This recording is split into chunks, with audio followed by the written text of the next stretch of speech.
La evolución de la imprenta desde Gutenberg hasta hoy día.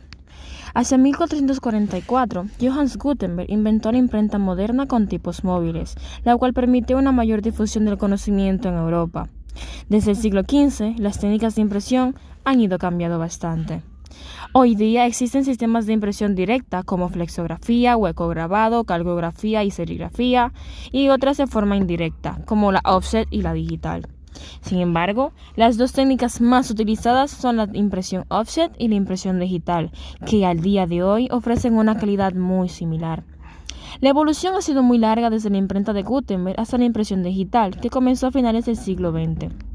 Ahora mismo sería impensable seguir utilizando las mismas técnicas de impresión que hace siglos, ya que no podrían satisfacer la demanda actual ni permitirían llegar a los plazos de entrega y calidad exigidos. A continuación, vamos a resumir los diferentes sistemas que han servido a lo largo de los siglos para reproducir textos e imágenes.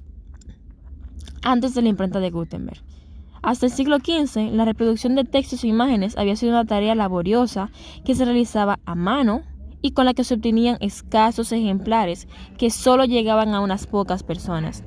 En esa época existieron también otros sistemas de impresión como la imprenta rudimentaria desarrollada por los chinos en el siglo II y la impresión mediante sellos sobre objetos de arcilla que se realizaban en la antigua Roma alrededor del año 440 a.C. Para reproducir textos e imágenes se utilizaba sobre todo la xilografía. La xilografía fue una técnica de grabado sobre madera que surgió en torno al siglo V a.C. En la China imperial. A partir de la aparición de la imprenta, la xilografía empezó a usarse principalmente para hacer las ilustraciones de los libros impresos. ¿Qué aportó Johannes Gutenberg? El sistema de imprenta de tipos móviles resolvió la necesidad de mecanizar el proceso de impresión de textos sin tener que grabar cada página, como pasaba con la xilografía.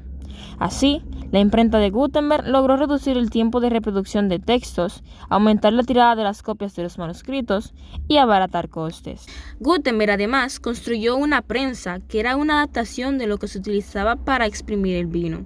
Usó por primera vez un punzón metálico para fabricar los tipos, que antes eran de madera, y elaboró una tinta más intensa que la de disolución acuosa empleada con la xilografía. Está más que bien decir que es Gutenberg quien inventa la imprenta moderna.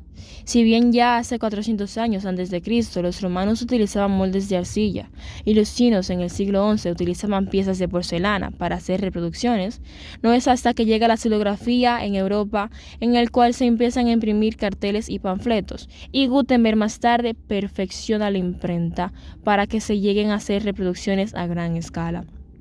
La madera y arcilla como primeros medios de impresión. La arcilla es el material sobre el cual se conserva la escritura más antigua, entre el 3400 y 3200 a.C. En ellas se consignaron casi todas las escrituras cuneiformes. Las placas de arcilla solían ser muy finas, generalmente cuadradas, de esquinas redondas. El proceso por el cual se grababa la escritura era inscribiendo con una cuña de metal, marfil o madera cuando aún estaban húmedas y blandas y luego eran secadas al sol. Las maderas, huesos y tablillas de cera. Se utilizaban trozos de madera, cortezas de árboles o tablillas de cera, las cuales eran muy parecidas a las tablillas de arcilla. Mientras en la antigua China la variedad de soportes que contendrían la escritura fue mucho más variada, desde plastrones de tortuga, parte ventral del caparazón, a huesos de diferentes animales grabados en cuchillos.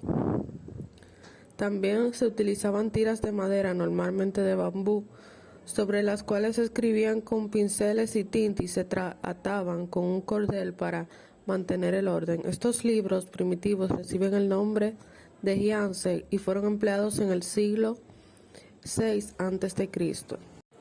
Los incunables. En ocasiones el término incunable es utilizado de manera errónea. No son pocas las noticias que se leen o las conversaciones que se escuchan en las cuales se utiliza dicha palabra para designar a libros antiguos o a códices sin que realmente lo sean. Y es que si algo hace que un libro sea incunable es su fecha de nacimiento, y de ahí su nombre en latín incunabulae, que significa estar en la cuna. La definición de incunable es todo aquel libro impreso antes del 1 de enero de 1501. Puede parecer que abarca una gran cantidad de tiempo, incluso de libros, pero no es así. Habría que tener en cuenta que el año 1453 es considerado como el año de la invención de la imprenta moderna, la imprenta de Gutenberg, y se estima que en dicho periodo había 1.200 imprentas ubicadas entre 260 ciudades, las cuales crearon unas 35.000 obras distintas aproximadamente. El primer incunable que se creó fue la Biblia de Gutenberg, o Biblia de 42 líneas. Hace referencia al número de líneas impresas en cada página. En la actualidad solamente se conservan en el mundo unas 20 copias completas de este incunable, y una de ellas está en el Harry Ransom Center, la cual está digitalizada y se puede consultar. La Biblia. La Biblia es una colección o recopilación de libros sagrados que contiene las historias, doctrinas, códigos y tradiciones que orientan a los cristianos, con base en la tradición judía, Antiguo Testamento, y el anuncio del Evangelio, Nuevo Testamento. Biblia es un término procedente de la palabra griega biblión, que significa rollo, papiro o libro, y de la expresión griega ta Biblia, ta Hagia, que significa libros sagrados. Fue escrita por unos 40 hombres en un periodo aproximado de los 1600 años. El primer libro de la Biblia es el Génesis, fue escrito alrededor del 1445 a.C.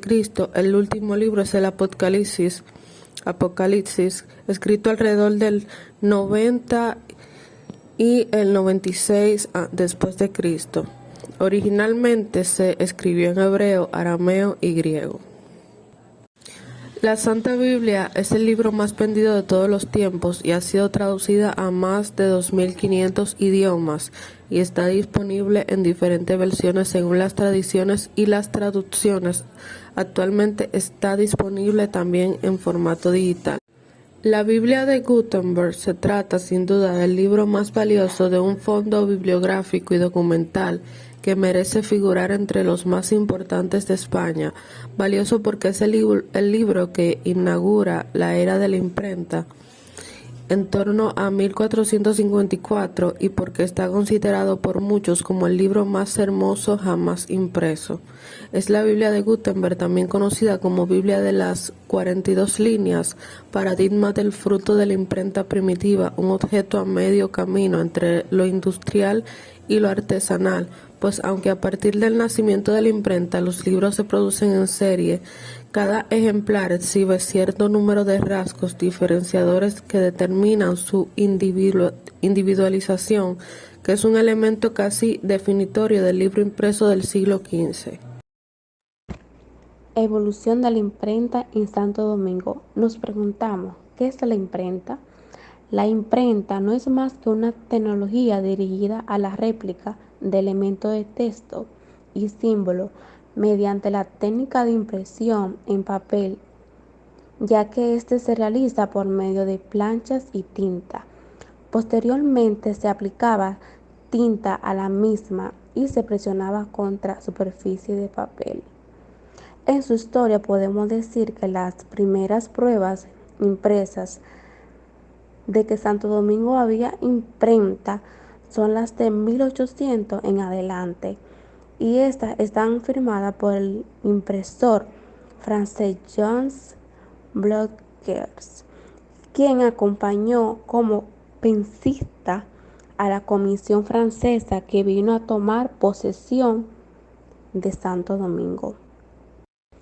Ya que la primera publicación periódica impresa en circular en Santo Domingo no fue más que el Boletín de Santo Domingo en 1807, como órgano del gobierno francés, y que Gilbert Guillermin llama en su diario histórico impreso en 1810 como la Galette.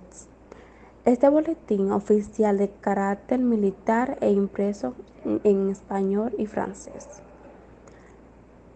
Como primer impreso dominicano aparece el periódico semioficial, conocido como el Telégrafo Constitucional de Santo Domingo, que éste se dirigía al distinguido profesor de la Universidad de Santo Domingo, doctor Antonio María Pineda, ya que en el principio el Telégrafo Constitucional se imprimió en la imprenta del gobierno y luego aparece que se hacía en una prensa privada.